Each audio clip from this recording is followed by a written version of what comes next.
নমস্কার বন্ধুরা, আজ আবারও হাজির হলাম আরেকটি নতুন রেসিপি নিয়ে। আজ আমি আপনাদের করে দেখাবো সজনে ফুলের বড়া রেসিপি। তবে আপনারা কিন্তু পুরো ভিডিওটা আমার দেখবেন এবং লাইক, কমেন্ট ও শেয়ার করবেন, এটাই আপনাদের কাছে আমার অনুরোধ। আজকের এই রেসিপিটা কিন্তু খেতে দুর্দান্ত। তো চলুন শুরু করা যাক। প্রথমে সজনে ফুলটাকে গরম জলে 2 মিনিট মতো ভিজিয়ে রেখে ছেঁকে নেব। এখানে আমি নিয়েছি হাফ কাপ মতো মুসুর ডাল বাটা, কাঁচা লঙ্কা দিয়ে বেটেছি। আর নেব একটা পেঁয়াজ কুচি, হাফ টমেটো কুচি, একটুখানি ধনে কুচি, আর নিয়ে নেব নুন। এবার এই সমস্ত মশলাগুলোকে আমি যে ডালটা বেটে রেখেছি তার মধ্যেই কিন্তু একে একে করে ওর মধ্যেই দিয়ে দেব। প্রথমেই আমি দিয়ে দেব সজনে ফুলটা। সজনে ফুলটার খুব ভালো করে জলটা আমি একবারে নিগড়িয়ে নিয়েছি। এবারে ওর মধ্যেই দিয়ে দেব পেঁয়াজ কুচি, টমেটো কুচি, আর ধনে পাতা কুচি এবং পরিমাণ মতো নুন। আর ওর মধ্যে অ্যাড করব হাফ চামচ পরিমাণ ধনে গুঁড়ো, জিরে গুঁড়ো, আর ওর মধ্যেই দিয়ে দিয়েছি ওই হাফ চামচ পরিমাণ দিয়েছি তিল, আর লঙ্কার গুঁড়ো, হলুদের গুঁড়ো। আর ওর মধ্যে দিয়ে দেব ওই 1 চামচ করে, ছোট্ট চামচের 1 চামচ পরিমাণ দিয়েছি পোস্ত। আর ওর মধ্যেই দিয়ে দেব পরিমাণ মতো চিনি। চিনিটা দিলে এর টেস্ট খুব সুন্দর হবে আর তেতো ভাবও থাকবে না।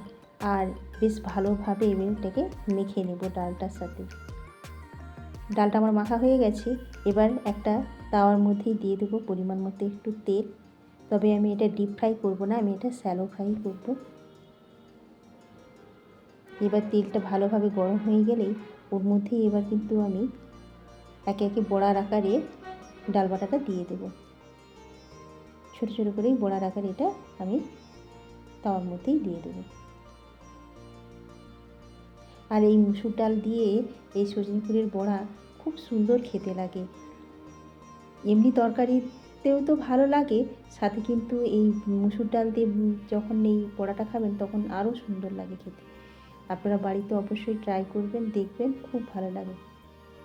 আর এটা যদি বেসন দিয়ে ভাজা হতো তাহলে ডিপ ফ্রাই করলে বেশ ভালো লাগতো, কিন্তু এটা যেহেতু আমি মুসুর ডাল দিয়ে ভাজছি তাই আমি ডিপ ফ্রাই করবো না, আমি শ্যালো ফ্রাইই করবো। এটা খেতে না বেশি আরও ভালো লাগে। বেশ এরকম চেপে চেপে পাতলা করে করে তারপরে ওটাকে বেশ লাল লাল করে বেশ কড়া করে ভাজতে হবে। বেশ কিছুটা সময় নিয়ে ভাজতে হবে, গ্যাসটাকে কমিয়ে কমিয়ে। প্রতিটা বড়াকেই আমি ওইভাবে উল্টে পাল্টে চেপে চেপে দেবো। বেশ খানিকক্ষণ সময় নিয়ে নিয়েই আমি ওটাকে ভাজবো। আর বেশ মুচমুচে ভাজাও হবে, খেতেও দারুণ টেস্টি লাগবে। বড়াগুলো এক পাশ হয়ে গেছে, আমি আবার অন্য পাশে আবার ভালো করে উল্টে পাল্টে দিচ্ছি। এইভাবে কিন্তু উল্টে পাল্টে বেশ কিছুটা সময় ধরে আমি ভেজে নেব। বড়াগুলো প্রায় আমার ভাজা হয়ে গেছে, সমস্ত বড়াগুলোই আমার প্রায় উল্টে পাল্টে নিয়েছি।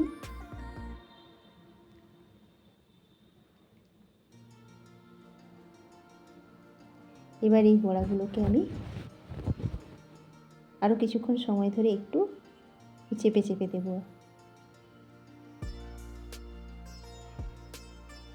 এখন এমনিতে সিজন চেঞ্জ, আর এই সময় কিন্তু এই সজনে ফুলের বড়া খাওয়া খুব উপকারী।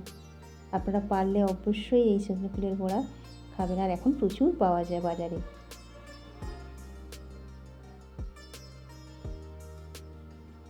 ব্যাস বড়াগুলো আমার ভাজা প্রায় হয়ে গেছে। এবার ওটা প্লেটে তুলে নেব। দেখুন কি সুন্দর মুচমুচে ভাজা হয়েছে, আর এটা গরম গরম ভাতে কিন্তু দুর্দান্ত লাগবে। আপনারা বাড়িতে ট্রাই করবেন, আশা করছি আপনাদের ভালো লাগবে। বন্ধুরা, আমার এই সজনে ফুলের বড়াটি কেমন হয়েছে আপনারা কিন্তু অবশ্যই জানাবেন। সবাই ভালো থাকুন, দেখা হবে পরে আরেকটি ভিডিওতে। নমস্কার।